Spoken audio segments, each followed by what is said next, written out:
Hello and welcome, dear friends. Today we are going to discuss Amartya Sen's capability approach. This is part 1 of the lecture. The main objectives of today's lecture are: first, to introduce the capability approach; second, underline the intellectual trajectory of capability approach. First, let's start with the introduction. Traditional welfare economics is excessively preoccupied with assessing a person's well-being by assessing her command over goods and services. The income and wealth of a person are seen as primary metrics of evaluating well-being, for they determine the command over commodities or their consumption. This consumption in turn would determine the utility that's defined in the subjective mental metrics such as happiness, and the maximal happiness automatically forms the basis of measuring social welfare. The whole evaluation of individual and social well-being became income and commodity fetish, and achieving high levels of income and accumulation of wealth emerged as dominant paradigms of measuring human well-being and development. The consequentialist emphasis on utility generation and measurement were taken as the sole indicators of equality, freedom and justice in these approaches like utilitarianism and welfarism.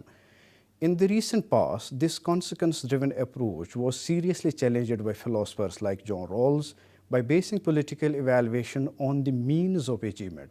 He successfully shifted the attention from achievement towards the freedom to achieve. The paradigm shift from exclusive emphasis on utility and achievement to a fairly equal distribution of primary goods and basic liberties greatly helped to shift the attention of social sciences literature in the direction of seeing the importance of freedom. But this shift does not adequately consider whether people are able to convert freedom into well-being, and also fails to capture the extent of freedom. Through capability approach, Sen attempts to address the fundamental concerns for the fair evaluation of well-being that contemporary dominant approaches fail to do. These concerns include inherent and environmental differences among the people that hamper the conversion of equal opportunities into achievements, people's capacity to adapt to destitute conditions and be happy in that shrinking world, and draw in basing the evaluation on the achievement only without looking into whether people had the freedom to choose alternative set of functionings. Income and command over commodities or resources has particular failures for well-being assessment. Alternatively, the capability approach focuses on functionings and capabilities, arguing that social arrangement should aim at expansion of people's substantive freedoms.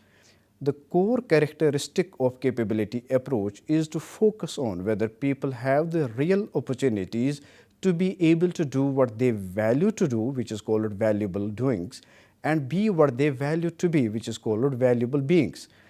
The central thesis of the present lecture, which is based on two parts, is: since the capability approach treats functioning and capabilities called effective freedoms that are internal to person as metrics of justice, it's not only expansive standard of measuring justice, but also has humane ethical considerations.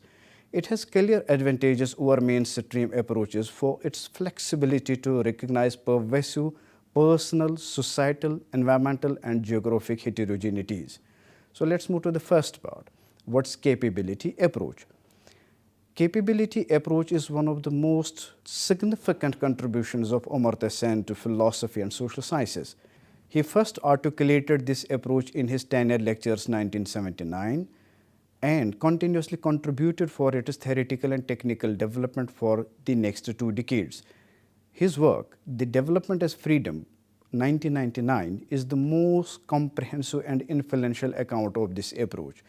Apart from Sen's pioneering works, there has been an enormous growth of literature in economics, philosophy, social and political philosophy, making it a major field of inquiry.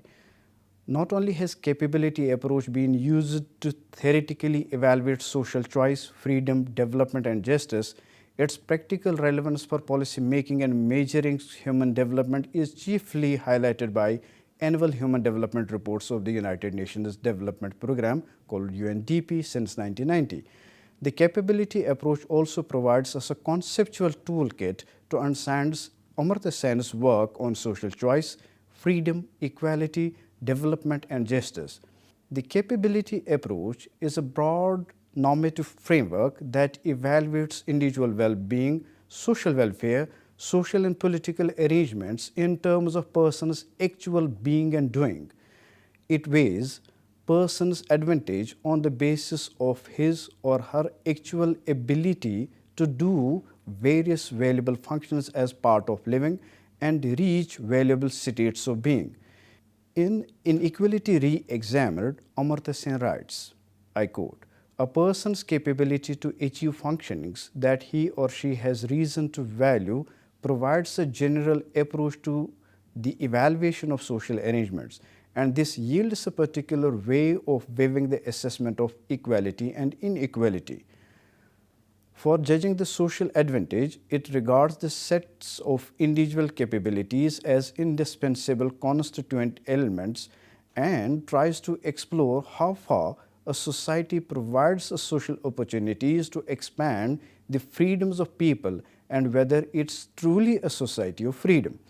The principal idea of capability approach is that the socio-political arrangement should aim at expanding people's freedom rather than achievement or command over the goods.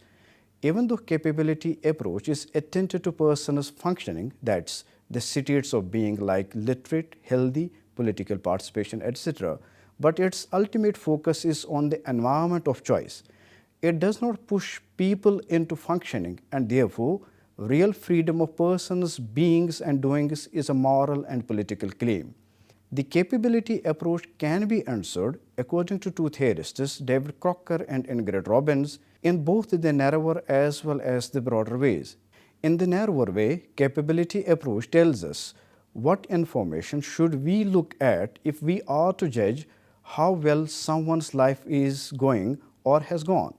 In this way, capability approach helps us in making interpersonal comparisons of well-being, and focus is often strictly on the evaluation of individual functioning levels or on both functionings and capabilities. In its broader use, the capability is a deep evaluative exercise and often pays attention to agency and other explicitly normative considerations. It has a wide range of use and can be used, for example, as an alternative tool for social cost-benefit analysis, or can be used as a normative framework within which to evaluate and design policies ranging from welfare state design in affluent societies to governmental and non-governmental development policies in poor countries. Echoing a similar line of argument, Sabina Alkire and Severin Deluan argue that there are two visible roles of capability approach to date, namely evaluative, which is normative role, and prospective, which is policy role. The normative or evaluative role examines the extent and expansion of capabilities of the people that are a good society or polity should ideally work for. The capability approach values various freedoms in the form of capabilities and selects the evaluative space in terms of functionings and capabilities to function. Alkire, in her work which was published in 2005, maintains that social setup should be evaluated according to the extent of the freedom people have to promote or achieve functionings they value. The other role of capability approach, according to them, is prospective or a policy role. It's to develop a practicable set of policies and activities and recommends courses of action that are required to raise the quality of life of the people.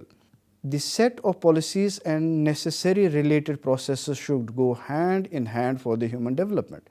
The United Nations Human Development Reports evaluating the human development at national, regional, and global levels are the best adaptations of capability approach for the prospective or policy approach. Now we move to the second part, an approach, not a theory. The capability approach is often mistaken for a theory of justice. Sometimes it's taken as a social theory or a development theory. It's neither of them, nor does it claim to be a theory. It does not offer a theory, but provides a broad framework for the evaluation of social arrangements in the space of capabilities. Sabina Alkire elaborates, I quote, The capability approach is a proposition, and the proposition is this: that social arrangements should be evaluated according to the extent of freedom people have to promote or achieve functionings they value. If equality in social arrangement is to be demanded in any space, and the most theories of justice advocate equality in some space, it is to be demanded in the space of capabilities, unquote. The capability approach is thus a thorough evaluative exercise focusing on what are objects of value and how valuable are the respective objects. It's concerned with the identification of value objects and sees the evaluative space in terms of functionings and capabilities to function rather than proposing a basic set of principles of justice. As discussed earlier, capability approach is a normative framework within which we can evaluate and design policies ranging from welfare state design in affluent societies to governmental and non-governmental development policies in poor countries. Stating clearly, Crocker and Robbins argue that capability approach does not explain any social phenomenon but provides concepts and normative frameworks which help us to fairly conceptualize and evaluate them. I quote, "The capability approach is not a theory to explain poverty, inequality, or well-being, although it does offer concepts that can be used in such explanations. Instead, it provides concepts and in its broader forms, normative frameworks within which to conceptualize, measure, and evaluate these phenomena as well as the institutions and policies that affect them." Unquote.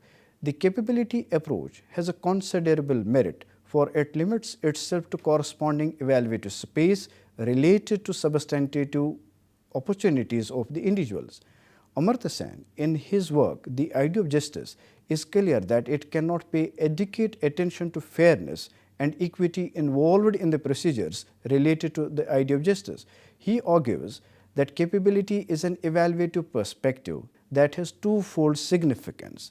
First, it is of significance on its own, and it's also critically important for the theories of justice and of moral and political evaluation.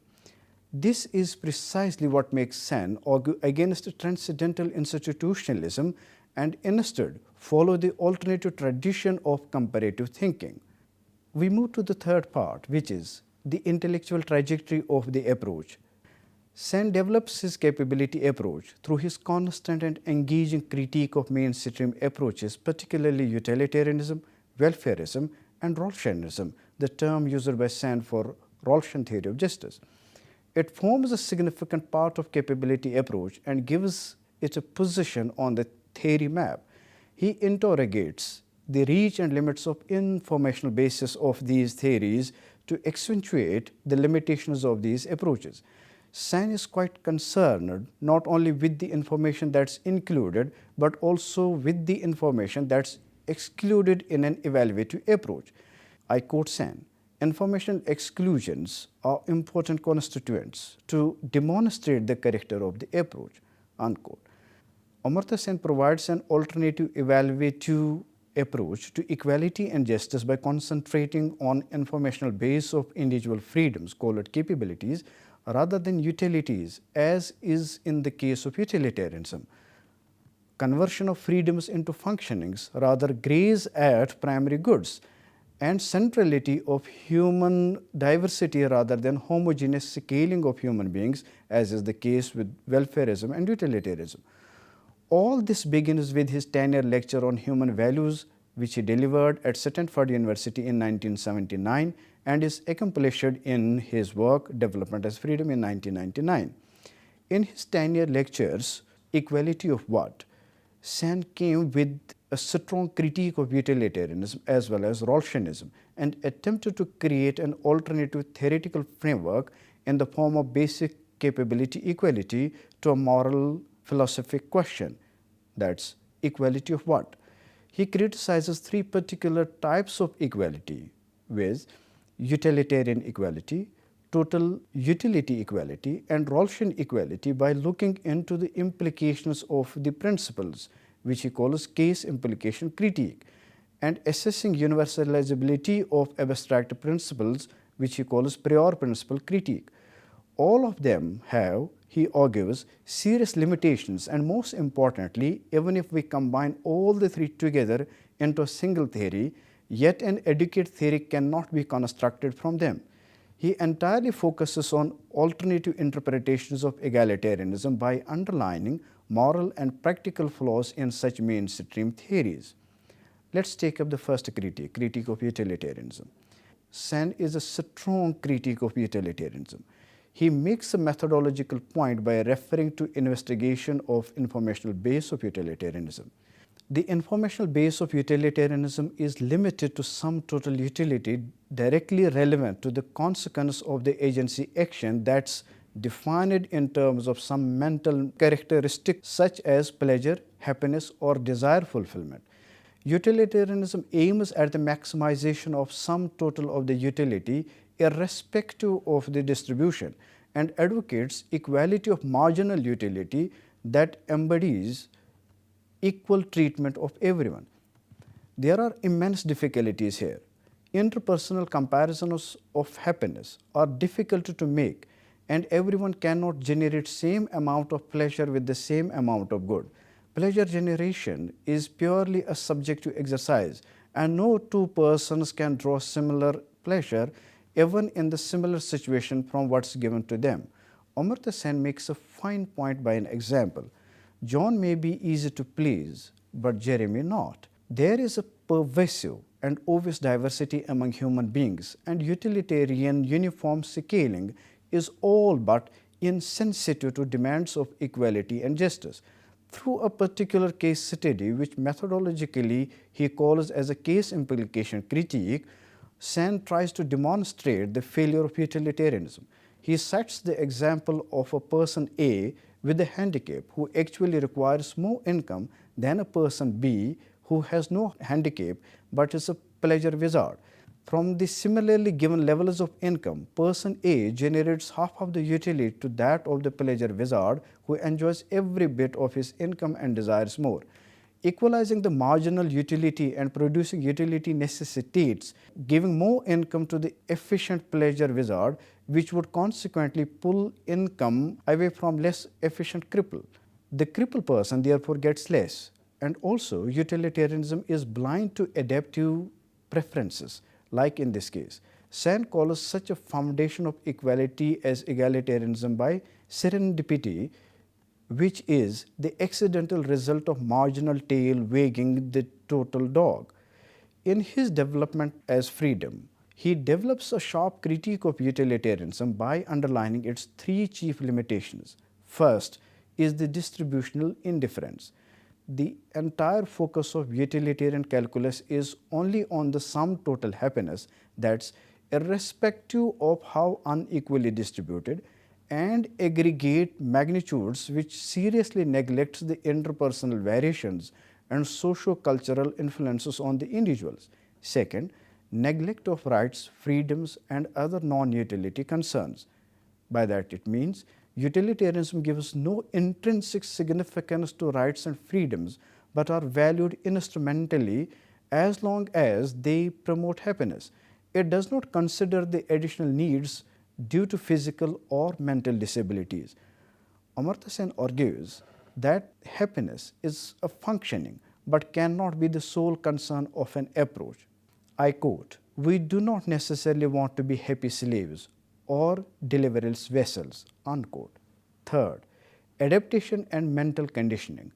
Utilitarianism is a non-robust approach to human well-being, for its exclusive focus on mental metric may substantially tread against freedom and justice, for the fact that human beings have unique capacities to adapt to deep-rooted inequalities and deprivations like class, community, caste, and gender. Sand gives an example of a thoroughly deprived person who leads much reduced life and has resigned to the hardships of the life. He may generate happiness or desire fulfillment from a very small mercies or by cutting down his desires to his kind of the life. By any utilitarian standard, he does well on mental metric of happiness, but in actual, he has adapted himself to a depressing condition.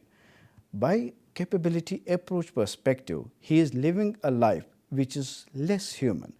The utilitarian calculus can be persuaded easily by subjective mental conditioning and adaptation abilities that people have and would thus assess individual well-being in an erroneous way. Let's move to the second critique, which is critique of income and resource metrics. Amartya Sen consistently argues that income, wealth, or command over resources is inadequate to assess the welfare and quality of life. These categories can be highly misleading in examining the standard of living of individuals or groups or states. There can be cases where a person has high income but is actually poor. Poverty here is understood as a deprivation in the capability to live a good life. A famous example Amartya Sen gives us is about a person A who has much higher income than person B living in the same society and at the same time. The person B is quite healthy and does not suffer from many bodily complications as is contrast to person A who is on dialysis. In terms of income, he is good, but the actual life is not like so. Sen does not reject income or opulence, but disputes their primacy in assessing the human well-being. He does not suggest that income or resources or commodities are unimportant. Like Aristotle, he maintains that wealth is not good in itself, but is merely useful for the sake of something else. An expansive and free flourishing human life is the ultimate end of income, resources, wealth, and development. Let's move to his critique of John Rawls's notion of primary goods. Unlike John Rawls, Amartya Sen is fundamentally interested in metric of justice that is internal to human beings, like being literate, healthy, live a long life, and participate in the community affairs. Rawlsian primary goods are universally available to all, irrespective of the diverse variations among individuals, groups, and societies. The freedom as means is not an effective tool, as is the focus on actual states of being ensured by opportunity process of the freedom. According to Amartya Sen, Rawlsian priority of liberty principle does not permit for little trade-off between basic liberties and socio-economic gain. Rawls is not bothered, in other words, about what these things do to the human beings, or whether people are actually able to translate the basic liberties into substantive well-being achievement. Let's present a brief summary of Rawlsian notion of primary goods so as to make this point more clear. Following Kantian tradition, John Rawls upholds the primacy of equal basic liberties and rejects the liberal utilitarian model, for it cannot provide a satisfactory account of the basic rights and liberties of citizens as free and equal persons. A theory loses validity if it becomes untrue, and the laws and institutions of society must be reformed or abolished if they are unjust. Every individual, for John Rawls, should have an access to inviolable freedoms founded on justice that even the society as a whole cannot override, to which utilitarianism exhibits a total disregard. He moves away from welfarism in general and utilitarianism in particular by shifting the emphasis from utilities to primary goods. There is also a second shift occurring, that's of replacing the idea of formal equality of opportunity by a more substantive idea of fair equality of opportunity. John Rawls opens up a social base for self-respect, and any exclusion from societal position, as is inherent danger in utilitarianism, would debar people from experiencing the realization of self and thus are deprived of one of the main forms of human good. John Rawls arrives at primary goods, which are defined, I quote, "the things that every rational man is presumed to want and are instrumental for rational plan of life," unquote. There are natural goods such as health, vigor, intelligence, and imagination, and social primary goods like rights, liberties, opportunities, income, and wealth. And the availability of the latter influences the possession of the former. Rawls believes that there will be an overlapping consensus among the rational agents for the formalization of basic list of primary goods. As mentioned earlier, John Rawls does not consider the achievement problems owing to the various kinds of variations in persons, societies, cultures, climates and geographies. Amartya Sen is also deeply interested in the processes of freedom and shifts the attention from goods to what goods do to the human beings. He argues that Rawlsian primary goods approach concentrates too much on the means to freedom rather than on the extent of freedom, that it possesses elements of fetishism. Rawls would have been far right in judging human well-being through primary goods had human beings been perfectly identical in their capacities and needs. Human beings are diverse in their capacities and have very different needs, varying with health, longevity, climatic conditions, location, work conditions, temperament, and even body size, that assuming well-being by purely providing bundle of primary goods leads to a partially blind morality. Sen is thoroughly interested in the role of conversion factors in realizing freedoms that people have. Using the prior principle critique, Sen argues that it's not clear why people would choose only those principles and set of primary goods in a hypothetical position as Rawls conceives in original position, and how, that's what Rawls calls, an overlapping consensus would emerge in such a position where people can have conflicting claims and interests. Amartya Sen would argue that such a transcendental approach is neither needed nor is it helpful. It's not sufficient as well. The capability approach has thus several advantages in comparison to utilitarianism, welfarism, and Rawls's theory of primary goods. It avoids the excessive dependence on personal tastes and preferences, unlike utilitarianism. On the other hand, its focus on actual life and capabilities allow the interpersonal comparison in light of the different variations that are interpersonal and intersocietal. It links the evaluation to the actual states of being and extent of freedom to reach such functioning such as health, longevity, literacy, participation in political life of the community, and being in control of one's life. It is a definitive improvement over Rawls's primary goods. Elizabeth Anderson captures thus, I quote, "A capability metric is superior to any subjective metric because only an objective metric such as capability can satisfy the demand for a public criterion of justice for the basic structure of the society. It's superior to resource metric because it focuses on ends rather than means, can better handle discrimination against the disabled, is properly sensitive to individual variations in functioning that have democratic import, and is well suited to guide the just delivery of public services, especially in health and education." Unquote. Dear friends, this was all about today's lecture. Hope it carried well. We shall meet again with the second part of this lecture. Till then, take care of your good self. Goodbye.